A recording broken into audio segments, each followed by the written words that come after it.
Buenos días, este 21 de junio les damos una cordial bienvenida a El Consultorio, un programa en línea que se transmite martes y jueves a las 9:30 horas por Prensa Libre TV y a partir de hoy también a través de nuestra plataforma de Facebook, y usted puede interactuar totalmente en vivo para conocer más sobre este tema. Hoy vamos a hablar acerca de la ansiedad en niños y cómo tratarlas, y para ello nos acompaña la psicóloga Scarlett Muñoz, a quien le damos una cordial bienvenida. Gracias, licenciada, por estar acá. Buenos días, mucho gusto, gracias a ustedes por la invitación y bienvenidos a todos. Esperemos que lo que conversemos hoy sea de provecho para su vida. Gracias, licenciada. Seguro va a ser de mucha utilidad porque muchas personas que nos están viendo en este momento tienen niños en casa, ya sean hermanos, hijos, nietos, y sin duda va a conocer un poco más de la ansiedad, que es una situación emocional que cada vez va en aumento. Así que usted puede hacer sus dudas, dejar sus comentarios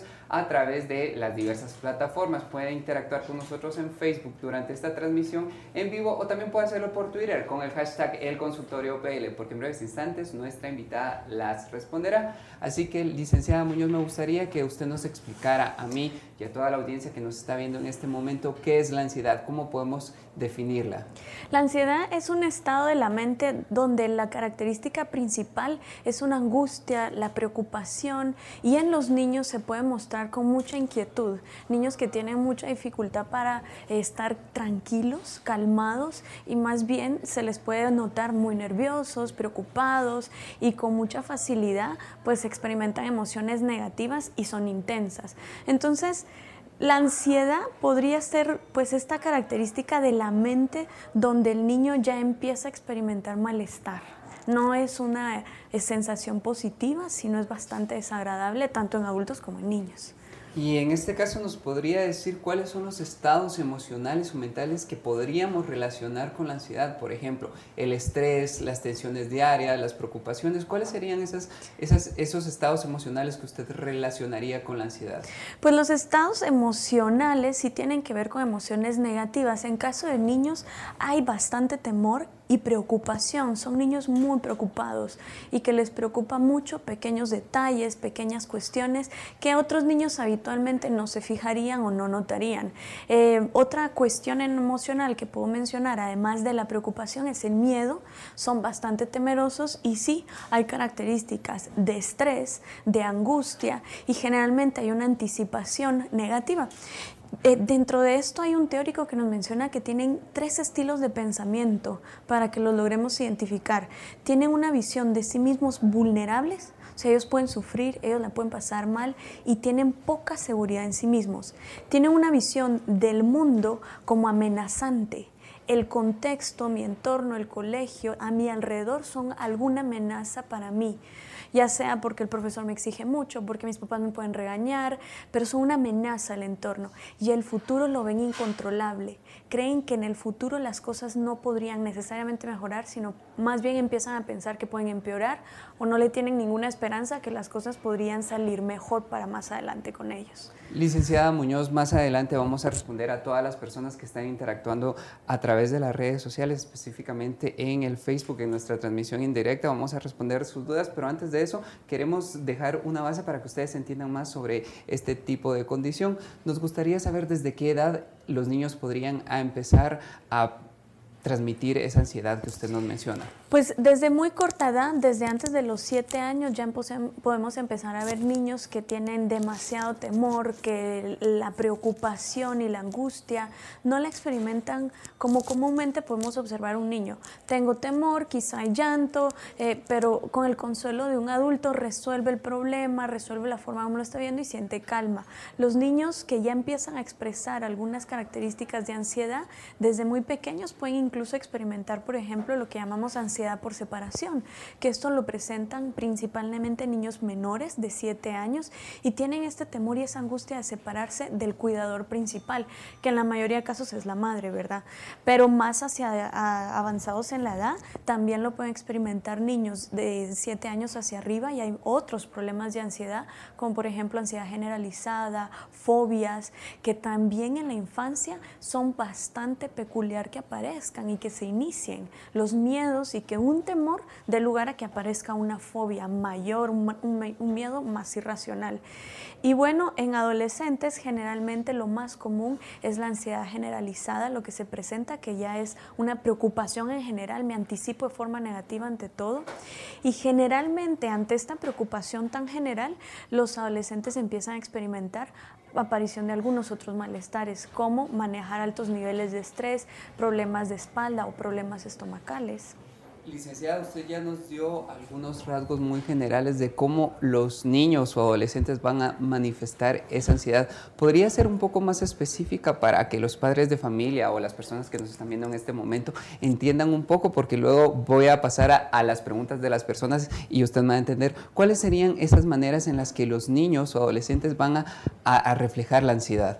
Ok, creo que es importante primero tener en cuenta que la ansiedad los niños la van a expresar por la primera emoción que los papás pueden empezar a darse cuenta es temor, preocupación, estrés. Estas tres creo que son puntos claves, pero salen más allá de lo normal, de lo habitual.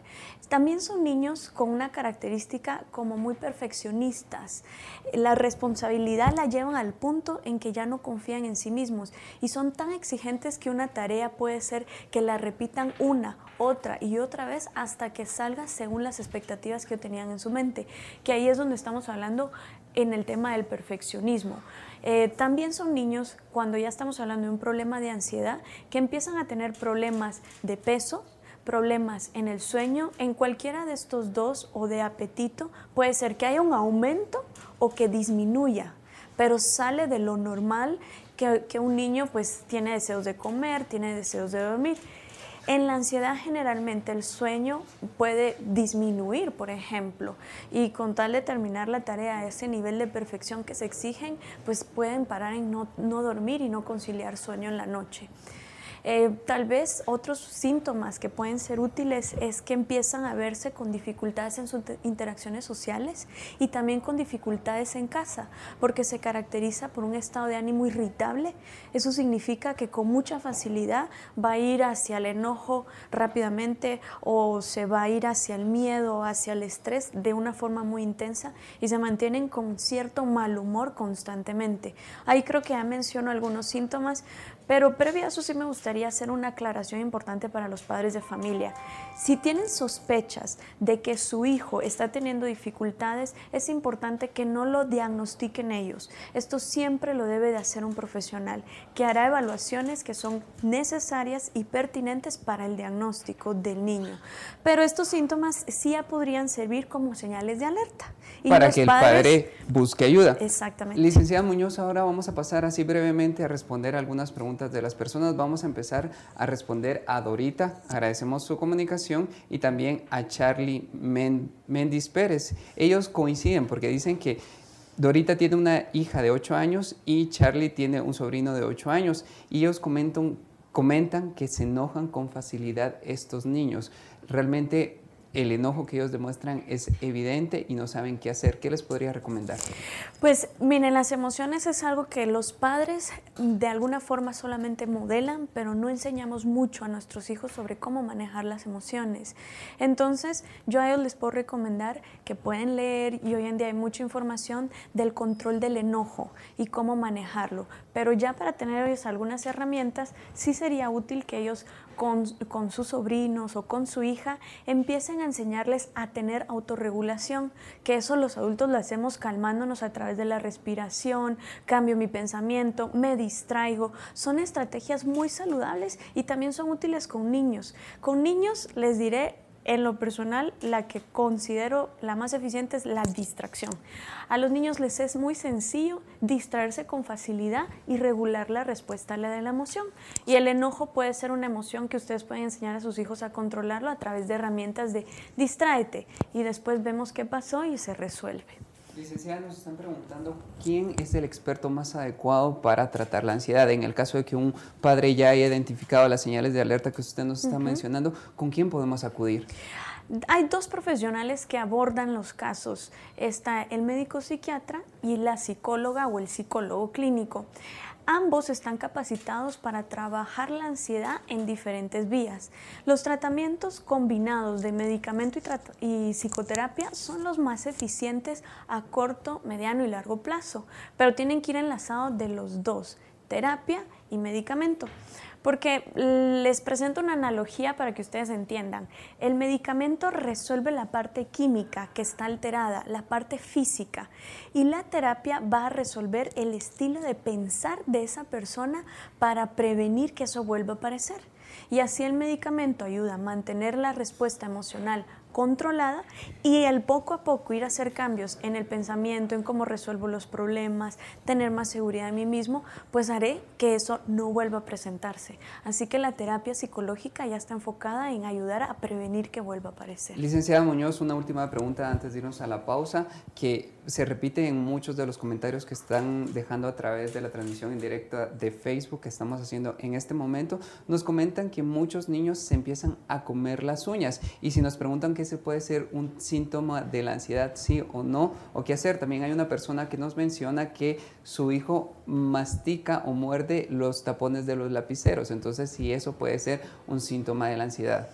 Puede ser uno si lo combinamos con los otros síntomas que mencioné, puede ser de ansiedad, siempre y cuando pues sí estén en conjunto con ello. Si no, puede ser simplemente un hábito negativo que este niño ha generado. Y algunas veces si nos ponemos a ver a su alrededor, algunos adultos tienen ese hábito también. Entonces, habría que ver en qué contexto, de qué emociones está sintiendo el niño, cuándo se muerde las uñas, para ver si es una ansiedad. Y si va enlazado con el miedo, la preocupación, el estrés, la inquietud, el perfeccionismo, la autoexigencia despiadada que el niño puede tener consigo mismo, entonces sí estamos hablando que este chico se está comiendo las uñas por ansiedad o está mordiendo el lapicero por ansiedad. Entonces habría que verlo no fuera del contexto, sino en el contexto. Si mi hijo no tiene ninguna de esas emociones y solamente se las muerde, puede ser un hábito negativo y no necesariamente un patrón de la ansiedad o un síntoma de la ansiedad. Gracias, licenciada Muñoz. Es el momento de nuestra primera pausa. No se vayan y sigan con nosotros en el consultorio, porque al volver vamos a seguir conociendo un poco más de esta condición, pero también vamos a seguir respondiendo a las dudas y preguntas que ustedes nos están dejando a través de las redes sociales de Prensa Libre. Ya volvemos con esta transmisión en directo a través de Facebook y las plataformas de Prensa Libre.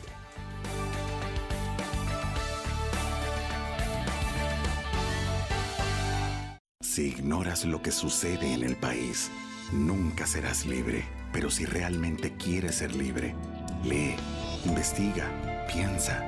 Infórmate a la mañana, al mediodía, en el bus.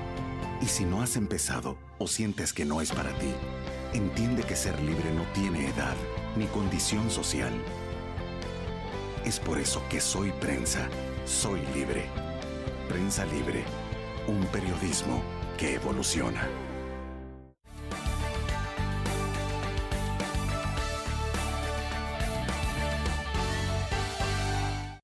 Estamos de vuelta en el consultorio, estamos hablando acerca de la ansiedad en niños y me acompaña la psicóloga clínica Scarlett Muñoz, quien nos está respondiendo cada una de sus consultas que usted está dejando a través de Facebook y también a través de Twitter con el hashtag elconsultoriopl. En este momento vamos a conocer un poco sobre qué hacer, porque todos nos están preguntando, bueno, entonces, ¿qué hacemos? Ahora vamos a conocer qué hacer.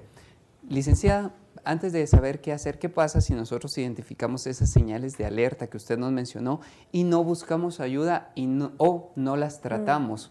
¿Qué puede pasar en el niño o en el adolescente? Creo que esta pregunta es muy importante y sí le quiero hablar a los papás con mucha responsabilidad sobre lo que ellos tienen a su cargo, que es una vida humana.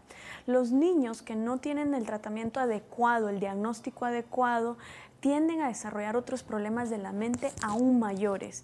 Por ejemplo, en la adolescencia hay una relación con adicciones, hay una relación alta con problemas de la adultez como otros trastornos, entre ellos trastornos de personalidad. Así que sí es importante que se tenga en cuenta que hay que recibir un tratamiento. Si yo ya estoy observando que mi hijo, el nivel de ansiedad no es normal, no es algo que yo percibo que podría él resolverlo solo. Además, en niños, para irme a niños pequeños, empiezan a desarrollar inseguridad altos niveles de estrés, problemas físicos como los problemas estomacales o dolores de espalda que mencionaba, y esto puede irse agravando, llegando a hacer daño en su autoestima y en su seguridad, y eso, si lo tenemos dañado en la vida, nos va a alterar nuestro funcionamiento en todo. Entonces sí es importante que si yo percibo esto en mis hijos, con tiempo decida actuar y hacer algo por ellos. Ahora usted ya nos dijo esa recomendación, ahora explíquenos cómo debemos actuar. ¿Cómo como padres podemos empezar a ayudar a nuestros hijos con ansiedad?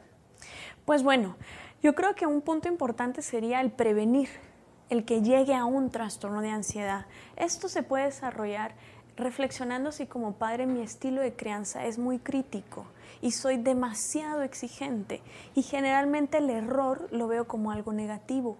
Si mi forma de ver la vida y la reacción de mi hijo es esta, es momento de que haga cambios y que me dé cuenta que los errores son para aprender, que las equivocaciones son oportunidades para crecer y que esto mi hijo lo necesita y mucho. Y sobre todo, entre menor lo tenga, porque las equivocaciones a corta edad son fáciles de sobrellevar, de enmendar y de salir adelante, que las que ya tenemos en la adultez. Entonces, ahí volvernos un poco más, no de padres permisivos, pero sí padres que permiten que los errores se vivan con calma, con tranquilidad. También a los padres, cuidado con la exigencia al perfeccionismo. Hay papás que les hacen borrar toda la tarea al niño porque una oración no quedó bien escrita. Cuidado con eso. Es normal que mi hijo en una oración cometa un error y dejarlo que él asuma la consecuencia de ese error. Y si no obtiene un 100, que aprenda a manejar el 90, el 80, el 70. Por supuesto, no estoy diciendo que no les acompañemos a que se exijan y sobresalgan, pero todo con medida de calma y no de una sobreexigencia demandante. Ahora, si yo ya observo que mi hijo tiene estos problemas de ansiedad, lo que puedo empezar a enseñarle es empezar a enseñarle a disfrutar un poco de otras cosas de la vida, no centrar solo su atención en los aspectos de responsabilidad. Y por eso es tan sano que los niños tengan momento de juego, de relajamiento, entretenimiento. Es sano para la mente. Es más, es importante que los papás entiendan que dentro de esto que yo mencioné hay desarrollo de procesos mentales muy importantes. En el juego los niños aprenden a resolver conflictos, aprenden a imaginar y crear opciones y alternativas para resolver un problema. Generalmente los papás están muy necesitados de que su hijo esté haciendo tareas toda la tarde. Lo contrario, que haga tarea en cantidad moderada, pero que tenga el espacio para jugar, para recrearse, porque en eso se desarrolla su mente, su cerebro. Entonces, papás, que ayuden a sus hijos a que tengan un equilibrio en eso. A los colegios, cuidado con las tareas. Estamos teniendo, por ejemplo, en España, 2 de cada 8 niños está teniendo ansiedad. En el mundo, a nivel general, la prevalencia es de 1 de cada 8 niños. Y lo que estamos viendo es que hoy en día los niños trabajan más que los adultos en cantidad de horas. Tienen jornadas académicas de más de 8 horas y después llegan a casa a hacer tareas. Y llegan a hacer tareas hasta horas altas de la noche. Eso no es un desarrollo saludable. Entonces, en los colegios, la consideración de que la tarea que sea moderada y en cantidades que no exceda las horas en que el niño requiere estar sentado. Para que los niños no estén mucho tiempo sentados, la disciplina de los horarios. Esto es muy importante. Cuando yo establezco disciplinas y horarios específicos, le voy enseñando a prestar completa atención en un momento, concentrarme, hacer mi tarea para tener después tiempos libres. Creo que ahí ya mencionó varias recomendaciones que los padres pueden poner en práctica para, si ya están observando algunos indicios de ello, o prevenir en sus hijos estos problemas. Licenciada, hablemos un poco más de los establecimientos educativos. El acoso escolar o estas situaciones que pueden darse dentro del ámbito escolar, ¿qué tanto pueden influir para que un niño padezca de ansiedad y qué deben hacer los catedráticos o los docentes en esta situación? El acoso escolar sí es una situación que puede favorecer a que se desarrolle algún problema de la ansiedad, porque lleva al niño a experimentar malestar emocional, y si no tiene las herramientas para lidiar con este malestar, pues sí puede suceder que desarrolle algún problema de ansiedad. ¿Qué debe hacer el colegio y los padres? Ante el acoso escolar, lo que deben hacer es siempre prestarle atención, no dejarlo pasar como que fuese algo normal, común. Ay, es que en mi época también había acoso escolar. En el momento en que minimizamos el malestar que está experimentando un niño, no le estamos dando el acompañamiento oportuno. Así que lo primero es prestarle atención, darle el abordaje oportuno, darle el acompañamiento que necesita y acompañarlo a tener herramientas para resolver la dinámica social que se está dando dentro de su grupo de compañeros. Gracias, licenciada. Ahora vamos a responder cada una de las preguntas que nos están haciendo a través de Facebook. Vamos a empezar respondiendo la pregunta y el comentario de Auri Guerra. Ella nos dice que tiene un sobrino de 10 años que vive con sus tíos paternos porque sus padres fallecieron. A raíz de esto, ella nota que se enoja con mucha facilidad, hace berrinches muy fuertes y a veces incluso se ha ido de la casa. ¿Esto podría ser producto de la ansiedad o usted como experta qué le podría recomendar? Creo que ahí detrás de la historia que brevemente nos cuenta ella hay un tema que pudo haber afectado a este pequeño, pero habría que llevarlo a conocer su situación, ¿verdad? La pérdida de los padres es un incidente que se considera traumático para los niños y un trauma también puede ser la razón de desarrollar mayores problemas en la mente, como lo estamos hablando hoy, la ansiedad. Así que con ella creo que sí sería sano el consultar a un profesional que evaluara más allá y ayudara a resolver en este chico si esto fue un evento traumático para salir adelante con mayor resiliencia y mayores herramientas para resolver los problemas que se le vengan en la vida a este pequeño. Y si no tienen el acceso, hoy en día tenemos muchos lugares donde el apoyo es de bajo costo y muy eficiente, como para que ellos puedan buscar estos lugares que ofrecen ese servicio. Mario Adolfo Rodríguez Revolorio también es un abuelo preocupado por su nieto. Él dice que sus papás, el papá del niño están separados y él se ha vuelto muy peleonero en sus palabras y un poco hiperactivo. ¿Esto podría ser causa de la ansiedad o no? Así es, otra de las cuestiones que tiene relación con la ansiedad o que empiezan a aparecer estos síntomas, la separación de los padres, influye de forma negativa en los hijos y definitivamente más allá de lo que los padres suelen creer. Generalmente los padres piensan, no se dan cuenta, está muy pequeño, no le va a afectar, pero tenga la edad que tenga, la separación afecta a los hijos. Entonces, también es oportuno ahí si pudiesen buscar un profesional. Si no, en el caso anterior como en este, es sano dar la oportunidad de hablar del evento que ha generado un malestar o trauma y que el niño pueda llorar, pueda desahogarse, que pueda llevarlo a través de un caminar que lo invite a perdonar las experiencias vividas y sanarlas. Ahora respondamos a Roxy Ocampo. Ella dice que tiene un adolescente de 14 años, y se enoja con mucha facilidad. ¿Esto puede ser producto de la ansiedad o también puede ser producto de el desarrollo del adolescente? El adolescente pues sí tiene algunas características en su estado de ánimo, en su variabilidad de cómo responde ante ciertas situaciones, pero ahí sería sano el considerar que si el enojo ya está saliendo de lo que ella esperaría normal, hay que hacerle caso a esas alertas que yo estoy observando y considerar que si lo que yo percibo no creo que sea saludable, pues sí puedo buscar apoyo profesional para él hacerlo. En la adolescencia es una etapa crítica donde los cambios hormonales y sus efectos pues traen malestar. Entonces sí es sano que los padres busquen apoyar a sus hijos con estos cambios, dándoles oportunidad a comunicarse, a hablar. Debe haber mucha comunicación entre padres e hijos, pero si todo esto no ayuda y no resuelve, pues siempre está el profesional, que para eso estamos, para acompañar a las personas en estas dificultades que tienen que ver con la mente y sus emociones. Lorena Guzmán, agradecemos a su participación y nos pregunta que si un bebé de 1 año puede mostrar ansiedad, ya que cuando ella ve a su bebé dice que a veces grita muy fuerte y le muerde las manos o la camisa. Digamos que podríamos empezar a identificar en bebés de 1 año ansiedad o ese es otro tipo de situación. Pues podríamos empezar a percibir que la reacción del pequeñito pues está saliendo más allá de lo que consideraríamos normal o habitual. Sin embargo, no podemos dar un diagnóstico a un niño tan pequeño, no se le puede diagnosticar porque hace falta todavía que se dé más desarrollo. Entonces, a esta mamá lo que le recomendaría que tenga en mente es enseñarle al pequeño a controlarse, a calmarse, y eso lo puede hacer a través del juego, de la respiración, del descanso adecuado, la alimentación saludable. Buscando todo un equilibrio en todo ello, ella puede empezar a evaluar si hay un cambio y una respuesta diferente en su hijo. Si no lo hay, pues habría que ponernos a reflexionar o a darnos cuenta qué está pasando antes de que él responda sí y qué pasa después.